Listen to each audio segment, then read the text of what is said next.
Welcome back to Zone 1 Adventures. Today we're checking out Sidewinder Canyon in Death Valley. It's located near mile marker 32 on Badwater Road. There's a short dirt road to a semi-paved parking lot. Park toward the right near the big piles of gravel. The trailhead starts along the parking lot facing Badwater Road. Head up the field of rocks towards the canyon on the right, then turn left into the canyon. There are 5 slot canyons on your right as you head up the gully. The first 2 are kind of short but worth checking out, but only after the upper ones where the real fun is. This is the first slot I usually go up, and it is the 5th one on the right. Often there is a cairn or even an arrow made of rocks pointing into the canyon. You can also continue up the canyon as there are some amazing geological features. You'll run into a giant boulder that is easily scrambled up. We used to come down that part of the canyon, but more about that later. I've done this canyon many times, usually once or twice a year, and it's always amazing to see the changes. The first slot canyon has some unique arches and areas where it darkens due to the lack of sunlight that can find its way to the bottom of the canyon. Not quite as dark as the last canyon we will visit though. There are several obstacles to scramble up, but the rocks sticking out of the walls often provide all that's needed to continue.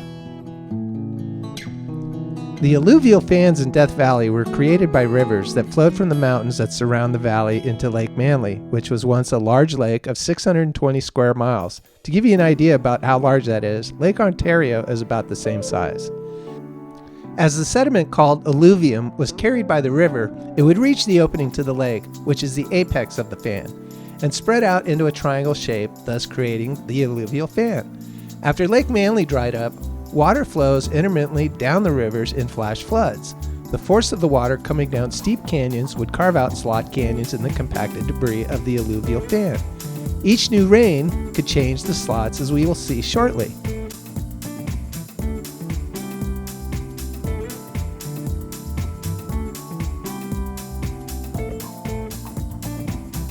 Hello, Colleen.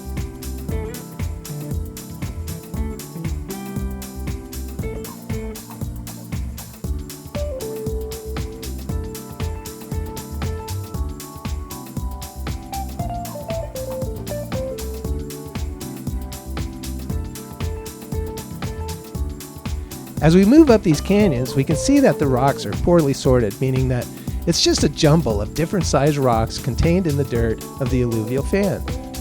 Poorly sorted alluvial fans are usually caused by the steepness of the rivers that feed them, which is certainly the case here for the alluvial fans in Death Valley.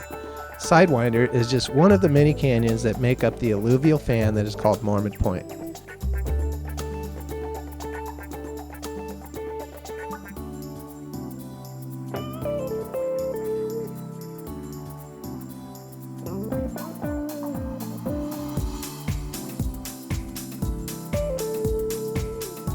This huge rock is why we can no longer traverse back over to the main canyon.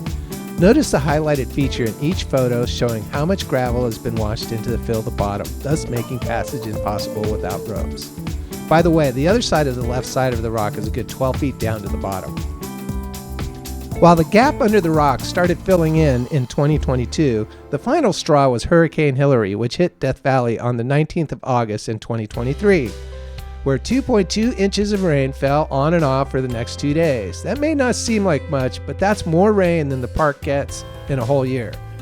Hurricane Hilary was also responsible for creating the ephemeral Lake Manly and Badwater Basin.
Here we go into the fourth slot on the right.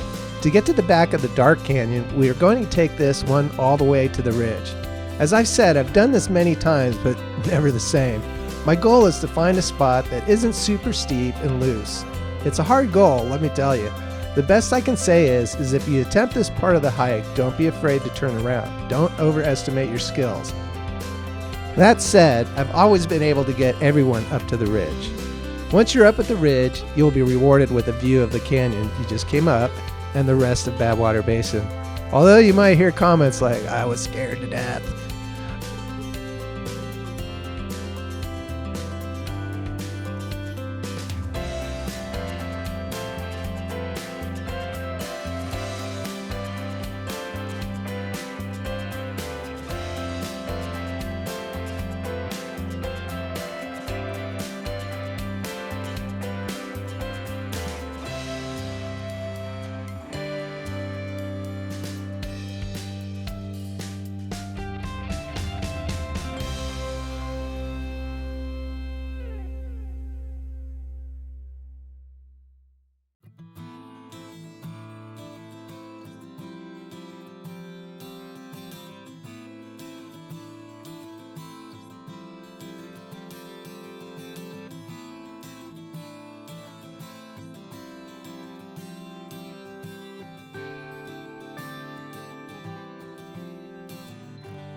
Once we're at the saddle, we usually take a break.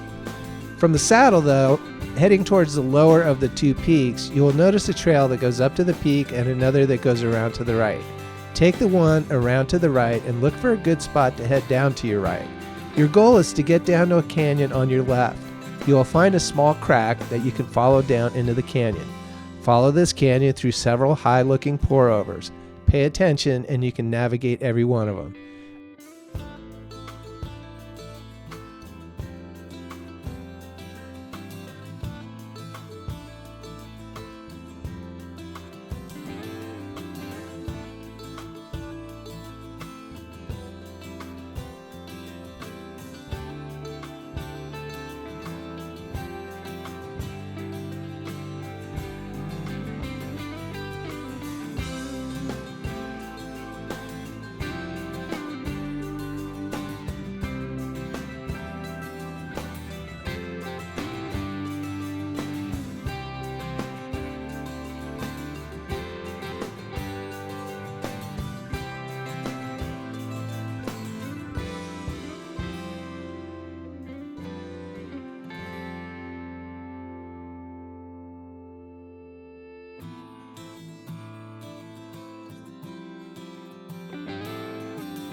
Eventually, you will get to the dark part. This is my favorite part of the hike. Having a headlamp or other light source is mandatory. There is some light that makes it in, but not much.